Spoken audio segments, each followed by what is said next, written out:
देखिए, गाजा में इस वक्त एक जिंदा कब्रिस्तान में बदल चुका है। हजारों हमास समर्थक मलबे में दब चुके हैं।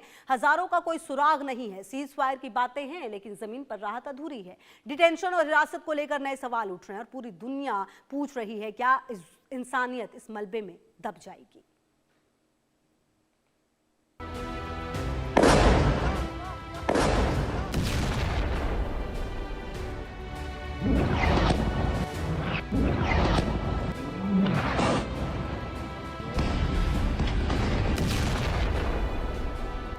मलबा, लाशें, लापता कट्टरपंथी, राहत के सामने संकट, हिरासत पर सवाल। गाजा में मानवता की बात क्यों? यहूदियों के नरसंहार पर सवाल क्यों नहीं? हमास के कसाईयों के गढ़ गाजा पट्टी में संघर्ष के बाद हालात बेहद भयावह हुए हैं। स्थानीय सिविल डिफेंस एजेंसी के मुताबिक ढही इमारतों के नीचे अब भी हजारों जिहादियों शव दबे हैं। राहत कर्मी सीमित उपकरणों के साथ लगातार खोज अभियान चला रहे हैं। कई इलाकों तक पहुंचना मुश्किल है क्योंकि सुरक्षा जोखिम और भारी मलबा रास्ता रोक रहा है। गाजा में मलबे के नीचे जिहादियों की कब्र। सिविल डिफेंस के अनुसार हजारों शव अब भी दबे। भारी मशीनों की कमी से राहत कार्य बेहद धीमा।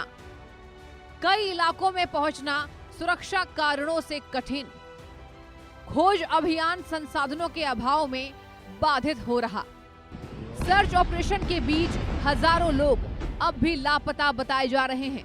परिवारों को यह स्पष्ट नहीं है कि उनके प्रियजन जीवित हैं या मारे गए।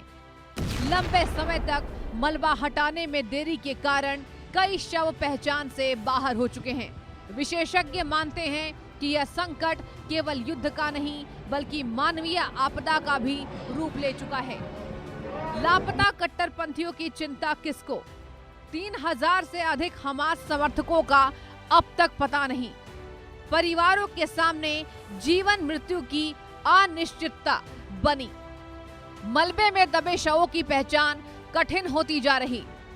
राहत में देरी से मानवीय संकट और गहराया। संयुक्त राष्ट्र विकास कार्यक्रम के अनुसार गाजा में लगभग 61 मिलियन टन मलबा जमा हो चुका है। एजेंसी ने चेतावनी दी है कि इसका एक हिस्सा खतरनाक प्रदूषकों से प्रभावित हो सकता है। मलबा हटाने की प्रक्रिया बेहद लंबी बताई जा रही है और पुनर्निर्माण के लिए भारी आर्थिक सहायता की जरूरत होगी। यूएनडीपी की चेतावनी, गाजा में 61 मिलियन टन मलबा जमा, 15% हिस्से में खतरनाक पदार्थ होने का जोखिम, मलबा हटाने में कई वर्ष लगने का अनुमान, पुनर्निर्माण के लिए अंतर्राष्ट्रीय फंडिंग जरूरी बताई। हालांकि अब ट्रंप ने बोर्ड ऑफ पीस का गठन किया तो माना जा रहा है कि जल्द ही गाजा का नवनिर्माण होगा और वह ग्रेटर इजराइल का हिस्सा बनेगा। हालांकि हिरासत और डिटेंशन को लेकर भी गंभीर सवाल उठ रहे हैं। रिपोर्टों के मुताबिक हजारों फिलिस्तीनियों को राष्ट्र सुरक्षा के तहत गिरफ्तार किया गया। मानवाधिकार संगठनों का कहना है कि कई मामलों में कानूनी प्रक्रिया स्पष्ट नहीं है। इनमें महिलाएं, नाबालिग और नागरिक पेशों से जुड़े लोग भी शामिल बताए जा रहे हैं। हजारों लोगों की गिरफ्तारी को लेकर रिपोर्ट सामने आई।